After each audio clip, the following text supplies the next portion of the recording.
ini perbedaan antara iqrar, dakwah, dan syahadah. Nah, iqrar itu pengakuan. Berarti pengakuan haknya untuk orang lain, mengaku bahwa hak ini milik orang lain, bukan milik saya. Ikrar. Saya berikrar bahwa kitab ini milik saya. Berarti hak li ghairihi alaihi, artinya alaihi berarti seakan-akan dia yang menerima madarat. Itu alamu lin naf'i wa ala dudur. Lam itu biasanya manfaat, kalau ala untuk menimbulkan madarat. Kalau dakwah pendakwa ya, itu haknya milik dia ya, lalu kemudian menimbulkan madarat untuk orang lain. Dakwah, saya mendakwa bahwa HP ini milik saya, itu dakwah. Saya mendakwa, saya punya dakwah bahwa HP ini yang saat ini dipegang sama Z itu milik saya. Yang ini bihaqqin lahu. Berarti alaihi kembali madarat ke orang lain. Tapi kalau ikrar enggak, haknya milik, manfaat orang lain ya, madarat bagi dirinya sendiri. Tapi kalau dakwah, haknya kembali kepada dirinya, madarat bagi orang lain. Kalau syahadah, beda lagi. Kalau syahadah haknya milik orang lain, madarat kembali ke orang lain. Saya bersaksi bahwa rumah itu milik Zaid, bukan milik Ahmad. Saya bersaksi bahwa rumah itu milik Zaid, bukan milik Ahmad. Berarti haknya kembali ke orang lain, menimbulkan madarat ke orang lain, orang yang kedua. Itu syahadah. Bihaqqin li ghairi namanya iqrar, dakwah bihaqqin lahu, syahadah bihaqqin lil ghair alal ghair. Naam. Al-aslu fihi, dalil yang menunjukkan atas iqrar adalah qauluhu ta'ala, firman Allah Ta'ala, kunu qawwamina bil qisti, jadilah kamu orang-orang yang menegakkan keadilan, syuhada lillah, dalam keadaan bersaksi, untuk menjadi saksi untuk Allah Subhanahu wa taala, walau ala anfusikum, walaupun atas diri kalian. Wa fil hadithi, walaupun madarat atas diri kalian. Walaupun madarat atas diri kalian.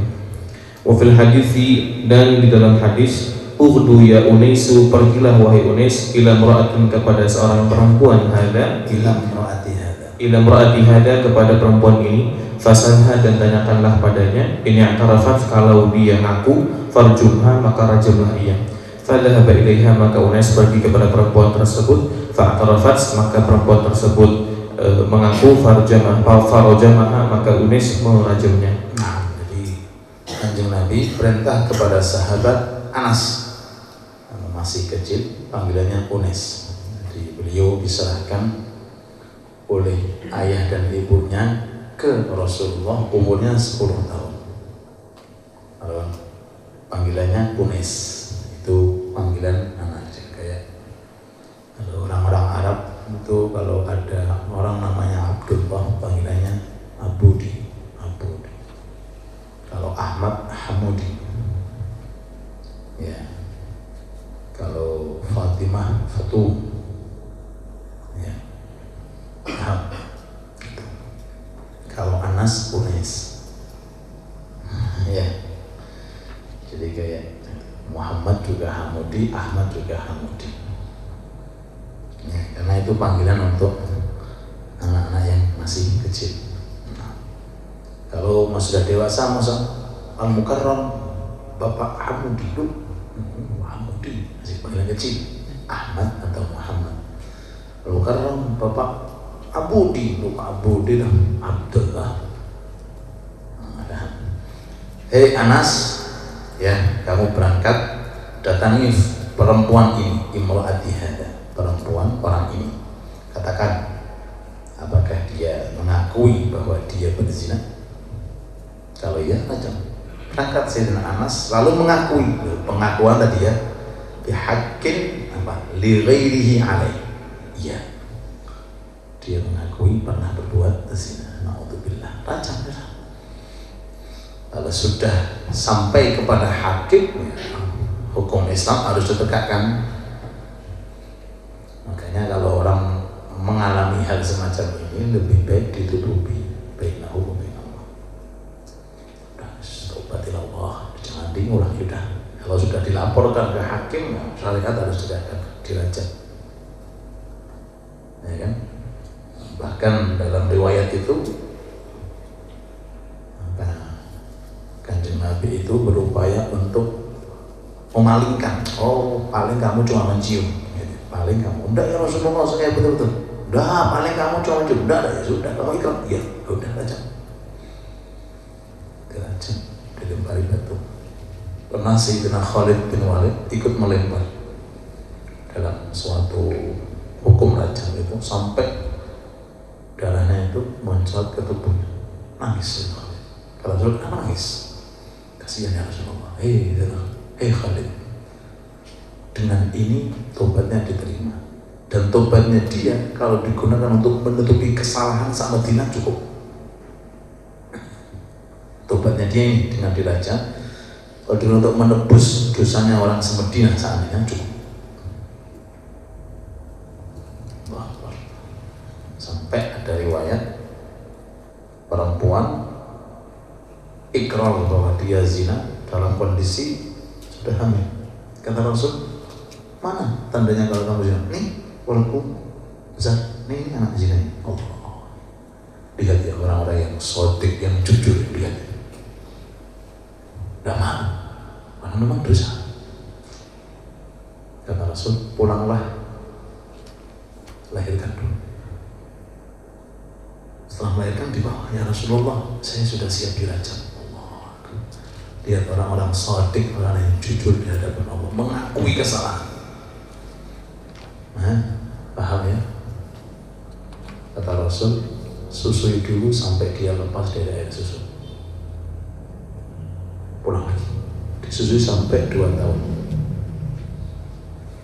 Datang ya Rasulullah, sudah, mana buktinya sudah? Itu sudah makan itu. Makan itu sudah nggak perlu asal. Ya sudah, bismillah dirajam. Ibunya dirajam. Ya, tujuannya apa? Ya, tujuannya supaya bisa diambil pelajaran bagi yang lain. Bagi yang lain. Az-zaniyatu waz-zani fajliduha, az-zaniyatu waz-zani. Az-zaniyatu waz-zani fajlidu kulla wahidin minhuma mi'ata jaddah. Kalau yang muhsan, ya, ghairi muhsan ya. Kalau ghairi muhsan ya, itu 100, tapi kalau muhsan dirajam sampai mati. Dilempari batu, nggak besar-besar itu enggak, ya, sekepal. Kira kalau diambil seperti apa itu memenuhi telapak tangan, disaksikan oleh orang banyak supaya yang lainnya bisa waspada, jangan sampai seperti itu. Nah, makanya nggak ada sehebat hukumnya Allah itu, tidak ada. Ada orang pakai hukum selain hukum Allah Ta'ala, ya bukan berhenti maksiat, tapi tambah merajalela maksiat. Kayak korupsi itu kan kalau pakai hukum Allah Ta'ala kan hilang semua namanya, hilang, habis ya. Tapi kalau nggak pakai hukum Allah Ta'ala ya kayak gini, menjadi profesi. Korupsi menjadi profesi. Arkanul iqrar wallahu ta'ala